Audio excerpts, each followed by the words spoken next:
déjà réalisés? Il faut dire, en 2006, j'avais lancé mon premier album que j'ai suivi de loin parce que je n'avais pas l'occasion de retourner au pays et le suivre. Donc le premier album avec la chanson phare, c'est une chanson en swahili et j'ai des images avec moi ici et je crois peut-être notre... On aura à suivre. Oui, vous aurez à suivre. Bon, dommage que je ne la fais pas sur scène live. Peut-être je pourrais faire un playback ou quoi. Mais sinon, et ça c'est l'album avec la chanson phare Mambo, le premier album que j'ai sorti il y a cela 4 ans, hein, c'est ça, en 2006. Il y a 4 ans, en 2006. Depuis que vous avez débuté votre carrière en tant qu'artiste musicien. Oui. Je suis tenté, mais je pose d'abord la question de l'architecte Dikoba Duc, qui nous suit, et lui veut savoir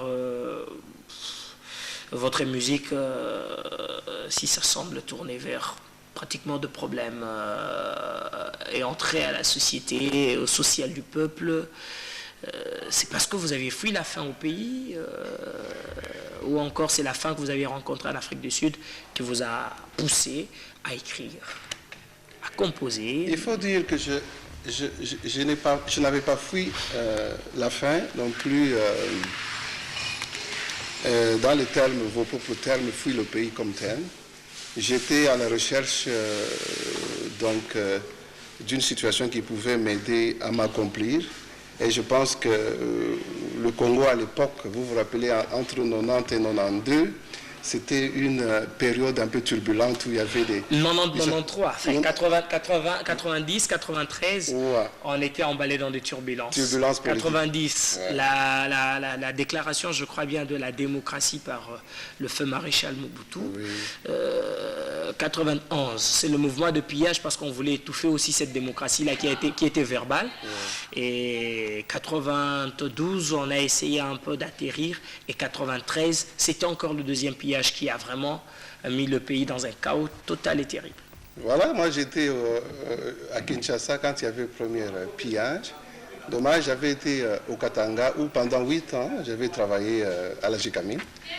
Bon, je venais à Kinshasa pour pouvoir retourner aux études, mais c'était dans une situation si chaotique que je ne me retrouvais plus. Il fallait essayer ailleurs. C'est ainsi que je me suis retrouvé pendant toutes ces années en Afrique du Sud. Et en même temps, vous avez vécu les atrocités de refoulement de Kassaïens au Katanga. Il faut dire que j'avais quitté juste parce que les événements qui avaient pris cette tournure un peu amplifiée arrivaient quand j'étais à Kinshasa. Et de retour de Kinshasa, je ne voulais pas rester au Katanga parce que je n'étais pas tellement dans mon assiette avec tout ce qui arrivait. Et je me dirigeais directement pour l'Afrique du Sud. Je parie que la réponse est arrivée auprès du destinateur de la question. Oui. Alors, Jean-Rémy Guedo, qu'est-ce que lui, il fait à vos côtés? Qu'est-ce que vous faites aux côtés de monsieur Bruno? Alors moi, je suis là pour des raisons amicales uniquement. En fait, je passais dans le coin et Bruno est un ami de Maryse, qui est une amie à moi. L'ami de mon ami, c'est mon ami. Voilà, c'est une belle observation de la transitivité, oui. Cet fonctionnement mathématique, et ça marche aussi pour la musique. Comme je joue du saxophone et de la flûte, dans les répétitions là-haut, dans les studios, finalement, Bruno m'a dit, tiens, viens. Donc voilà, je suis là simplement. Joyeux Noël. Presque en observateur. Joyeux Noël. Merci à vous. Mais on va découvrir votre saxo tout à l'heure. La flûte. Ok, Maryse. Maryse, et qu'est-ce que vous faites aux côtés de Bruno? C'est aussi une amie qui accompagne un ami, mais deux Coréens artistes. Bruno, c'est un frère, c'est un ami. Je l'ai connu depuis des années, une dizaine ou 8 ans en Afrique du Sud. Et quand il préparait son tout premier album... je crois que vous allez me dire, on se retrouvait quand on était en train de préparer notre conférence, c'était encore quoi, on a appelé ça encore comment cette affaire, Sun City 1, Sun City 2. Dialogue intercongolais, un peu ça. On était tous en Afrique du Sud, mais on était plus occupés à autre chose. Hein. À autre chose qu'à l'avenir de votre pays. Oui. Quel coup ce pays-là vous avez donné pour que vous ne puissiez plus vous intéresser. Et depuis tout ce temps-là, vous êtes à ses côtés. Vous êtes artiste? Non, bon, moi je suis aussi artiste, je fais ma carrière. Mais quand on a des choses En commun. on fait ensemble. Voilà, moi je suis venue ici depuis l'année passée et lui vient d'arriver, on s'est retrouvés. Ah, vous l'orientez. Le guide, Molaki Sinzela. Mais avant de prendre votre clip, j'aimerais bien que vous puissiez nous faire un numéro. Parce que vous avez dit que vous pouvez nous faire un truc sous forme de playback. Oui. Ok. Vous nous faites un truc avec votre guitare. Et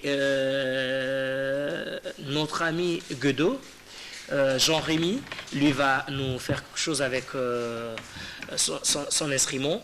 Et Madame Maryse va se servir de sa voix. Et nous dédions ces morceaux à la famille Kabambi qui nous suit. Ils étaient à Lubumbashi et quand ils ont entendu parler du Katanga, ce sont de courts messages qui arrivent rapidement. Et ils sont nombreux depuis le Katanga, la famille Nathalie Kafat qui sont en train de nous suivre. Vraiment Kabambi, nous vous dédions ce morceau Kézi, Riviera, Aurore. Un morceau que nous dédions à Pepito Ngoudi.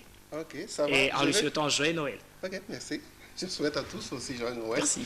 Je souhaite qu'ils puissent se réjouir avec le morceau de musique que je fais là. Il s'intitule Anou Kayete.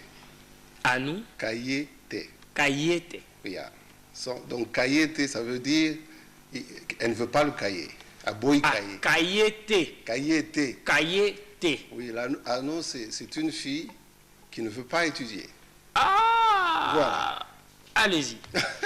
Donc Jean-Rémy va m'accompagner à la deuxième chanson. Ok. Je ne sais pas si tu peux improviser quelque chose maintenant là. Vas-y, vas-y. Ok, ça va.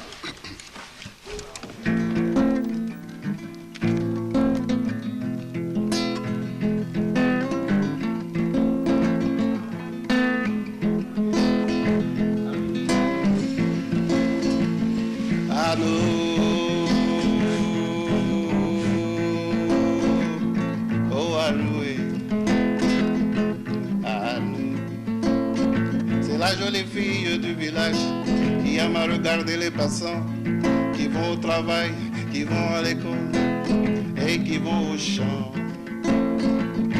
Oh Anou, moi c'est Kitoko, Aboy Kotanga. Anou, chaque matin, elle amène sa petite soeur à l'école, sur son chemin de retour. Elle va chez la grande commerçante de la ville. Elle passe tout son temps là-bas.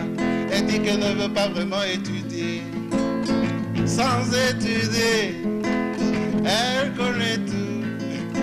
Son savoir, elle le détient de l'éternel. Oh Anoué, moi c'est Kitoko, Aboy Kotanga.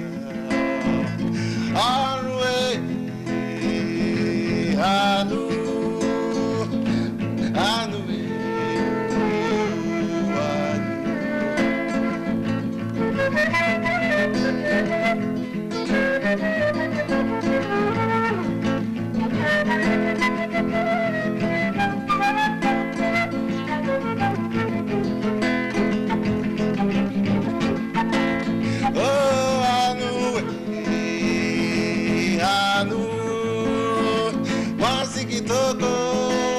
Aboy Kotanga, Babenga Kayeboye, Anou Kayete, Baska Boy Kotanga, Anou Kayete, Baska Boy Kotanga, oh Anou.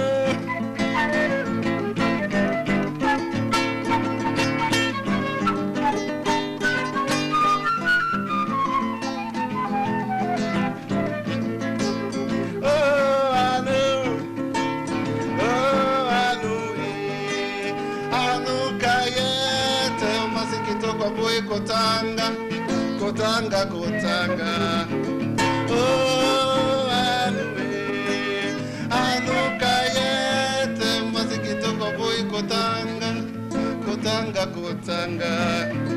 Babenga Kayeboye, Paska boy Kotanga. Oh, Anou, Anou. Est-ce qu'on peut l'applaudir?